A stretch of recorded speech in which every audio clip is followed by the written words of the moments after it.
The studio lights were already blazing when Meghan Markle stepped through the side entrance, her posture upright but her expression guarded. The hum of quiet conversations filled the air as producers moved quickly, adjusting microphones and giving last-minute cues. Across the set, Megyn Kelly sat composed behind her desk, flipping through her notes with a calm, practiced rhythm. The atmosphere wasn't hostile, at least not yet, but there was a tension that even the audience could feel before a single word had been spoken.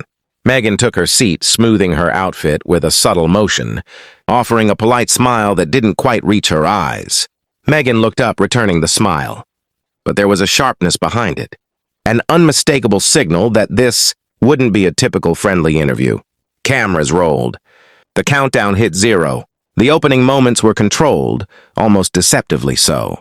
Megyn began with light questions, touching on Megyn's recent projects, her public appearances, and her ongoing advocacy work. Megyn answered with confidence, her voice steady and measured. She spoke about growth, about resilience, about the importance of using one's voice.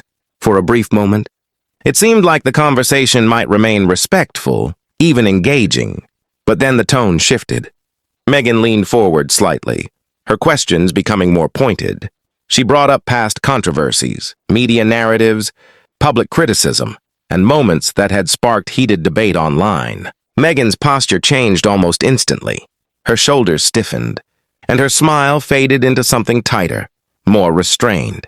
"I think there's a misunderstanding about a lot of those situations," Megyn responded, her tone still calm but noticeably firmer. "People don't always see the full picture." Megyn didn't back down. She pressed further, referencing specific incidents, quoting headlines, and challenging Megyn's perspective. The audience grew quieter. Every word now carried weight. "You've spoken a lot about how the media has treated you," Megyn said, maintaining eye contact. "But some critics argue that you've also shaped that narrative yourself. How do you respond to that?" For a split second, Megyn paused. It wasn't a long silence, but it was enough to be felt. Her eyes flickered, and she shifted in her seat. When she spoke again, there was an edge to her voice. "That's a very one-sided way of looking at it," she said. "There's a difference between telling your truth and being misrepresented." The exchange grew sharper. Megyn's questions became more direct, less forgiving. Megyn's responses, while still articulate, began to carry a visible strain. Her composure was holding, but just barely. As the conversation moved deeper into sensitive territory, the energy in the room changed again. What had started as an interview now felt more like a confrontation. Megyn crossed her legs, then uncrossed them, her hands clasping together tightly in her lap. She inhaled slowly, as if trying to steady herself. Megyn brought up another controversial moment, one that had sparked widespread discussion online.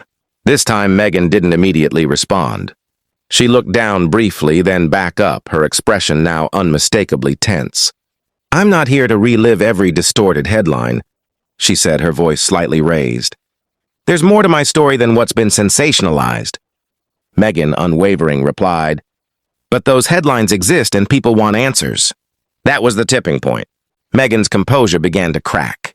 Her calm exterior gave way to visible frustration. She leaned forward, her voice no longer measured but charged with emotion. "And people also deserve fairness," she shot back. "Not constant scrutiny without context." The audience shifted in their seats. The air felt heavier, thicker. Even the crew behind the cameras seemed to pause, sensing the moment escalating beyond control. Megyn attempted to continue, but Megyn interrupted, a clear break from her earlier restraint. "This isn't a balanced conversation," Megyn said, shaking her head. "It feels like an interrogation." Megyn responded quickly. "It's an interview. There's a difference." But Megyn wasn't having it anymore. She exhaled sharply, her patience clearly exhausted. Without another word, she reached for her microphone, unclipping it with a swift motion. The small sound echoed louder than expected in the silent studio. "I think we're done here," she said, standing up. The audience gasped softly. The cameras kept rolling. Megyn remained seated, her expression composed but clearly surprised by the sudden turn. "If you'd like to clarify anything before you go," she began. But Megyn was already stepping away. "I've said enough," Megyn replied, her voice firm.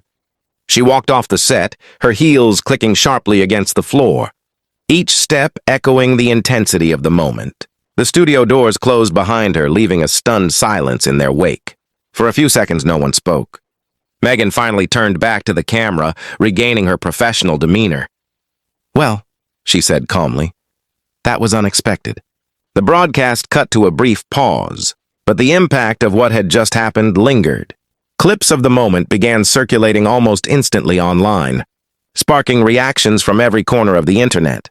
Some viewers sympathized with Megyn, arguing that the questioning had been too aggressive. Others sided with Megyn, saying tough questions were part of the job. Backstage, Megyn moved quickly through the hallway, her expression still tense. A member of her team approached, speaking softly, but Megyn shook her head. Clearly needing a moment, she paused near a quiet corner, taking a deep breath, trying to collect herself. The adrenaline of the confrontation hadn't faded yet. Meanwhile, back in the studio, Megyn addressed the audience again, offering a brief explanation before transitioning the show forward. But even as the program continued, the earlier exchange overshadowed everything else. The moment had already become something bigger than just an interview.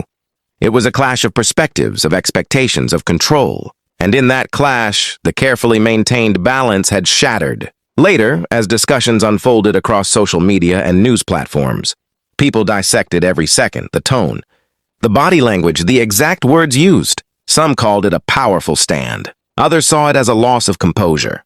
But one thing was certain, it was unforgettable. And as the studio lights dimmed and the set emptied, the echoes of that moment remained, sharp, unresolved, and impossible to ignore.